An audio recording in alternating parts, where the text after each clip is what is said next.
Did you think that restructuring your business as a US entity would be easy? I did. Then my company helped over 800 businesses do this, and not everyone made it. So to help you be successful in setting up your company in the US and leverage their financial system, here are 16 things that I learned that you can't do without. Lesson number 1. My family had wealth in Switzerland, but closing a real estate deal once took months because the buyers weren't from Switzerland. So when they wanted to send money to Swiss banks to pay for our real estate, the banks froze their bank accounts, and this sparked investigations, and so the deal almost fell through. So instead, we set up a US LLC and bank accounts and accepted the money there instead. So the deal closed smoothly without any issues. So lesson number 1 is to avoid keeping all your wealth in just one country, because it exposes you to tax-heavy policies, restrictive national laws, and unnecessary bureaucratic hurdles that can grind your deals to a halt. Lesson number 2. Our family wealth was in liquid bank accounts, but it dwindled over the years just from inflation and higher spending than expected. So we invested it with a low-interest US loan into a cash-positive real estate deal and lived off of that income. The wealth stabilized, it grew, and was protected from erosion. So lesson number 2 is to not leave your money in idle bank accounts where it's vulnerable to inflation, unchecked spending, and diminishing purchasing power.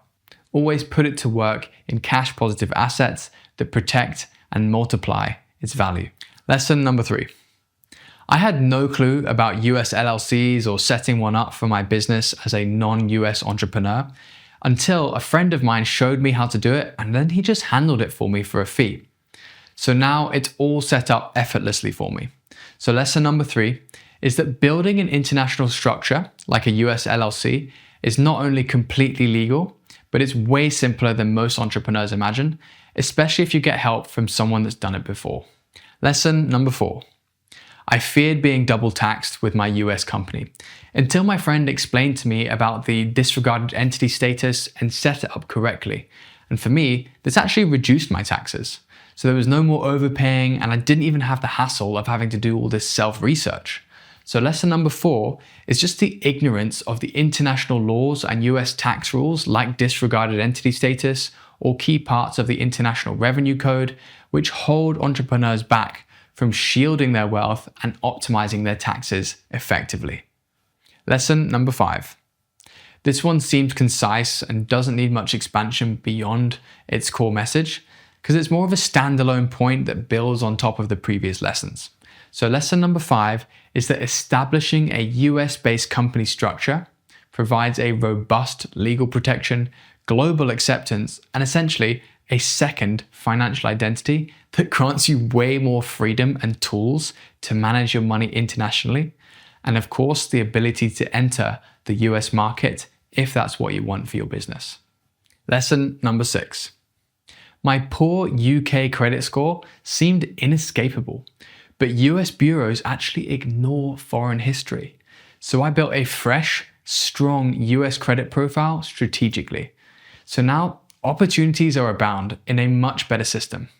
So lesson number 6 is just not understanding the unique rules of each credit system, especially how US bureaus ignore foreign scores.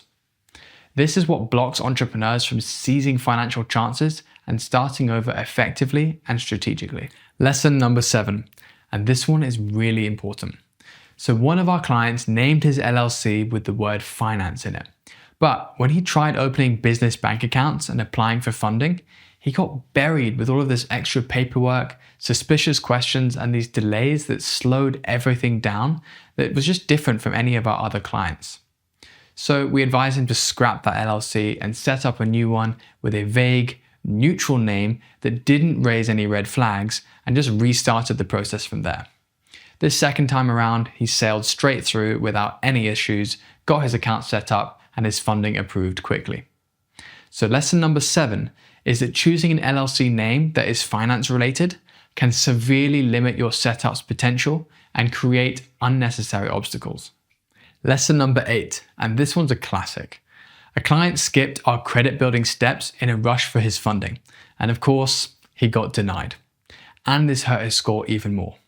So now once we've helped our client set up their LLC, our business funding team only steps in once we've helped you reach a US credit score of at least 720. Clients succeed a lot faster without setbacks. So lesson number 8 is that rushing to apply for business funding before reaching a 720 credit score can lead to rejections, delays, and a lower score. Lesson number 9. A client of ours was maxing out their credit cards and was treating them like business loans, and this kept his score way below the 720 mark. So now we make it absolutely clear to our clients that they need to keep their spend under 50% of their limit if they want to build their credit score optimally. Now profiles build healthily and qualifying easily for funding. So lesson number 9 is that exceeding 50% of your credit limit on cards at any time tanks your US credit score and blocks access to better and future opportunities. Lesson number 10. So I have friends that were attempting US setup alone and they stalled really early on because they missed key steps or contacts on the ground. We assist those only now that are fully aligned with our process so we can provide them with the full on-the-ground help. So our clients progress without having any issues and this saves them so much time and headaches.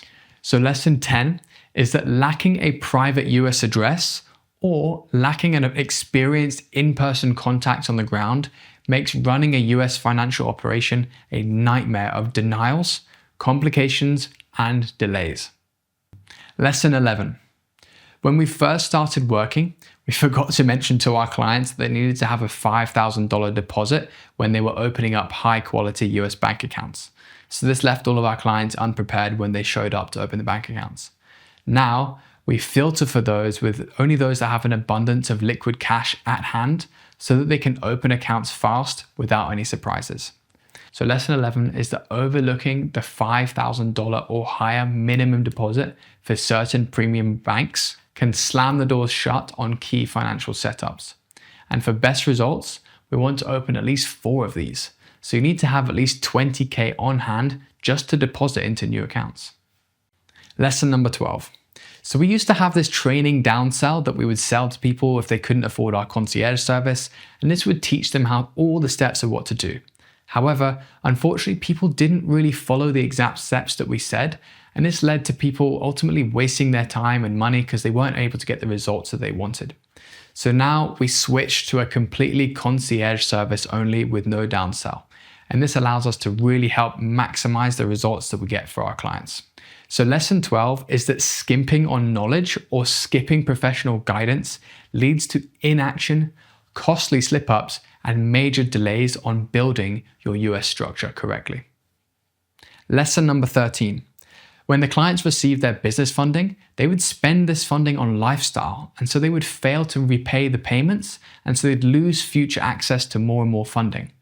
Now, we show you these low-risk investments for profit and repayment, so that once you receive your business funding, you're able to repeat this process every 6 months.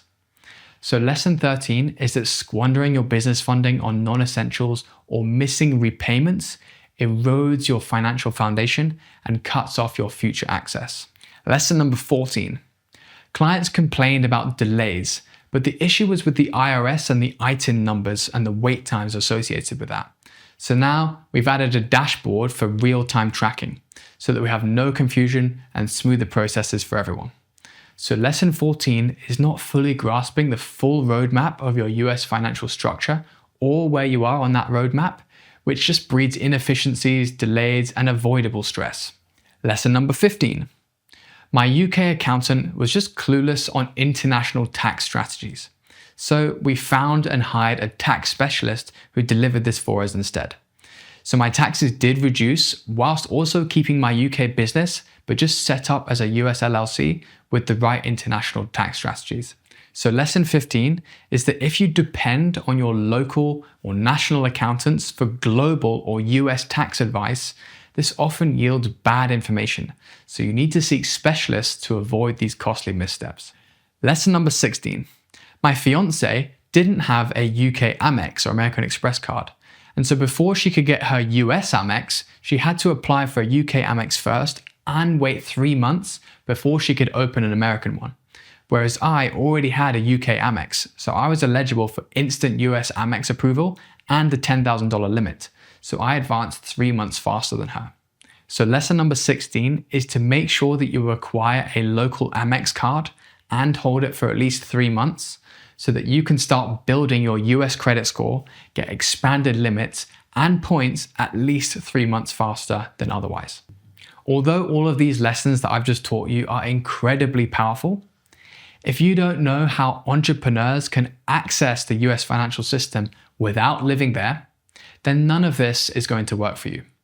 So watch this video where I'll break down exactly how to access the US financial system without living in America so that you can apply these lessons and expand your empire into the US market and leverage their financial system. I'm Dr. Robin. Thank you for watching. Subscribe for more and remember to stay sovereign.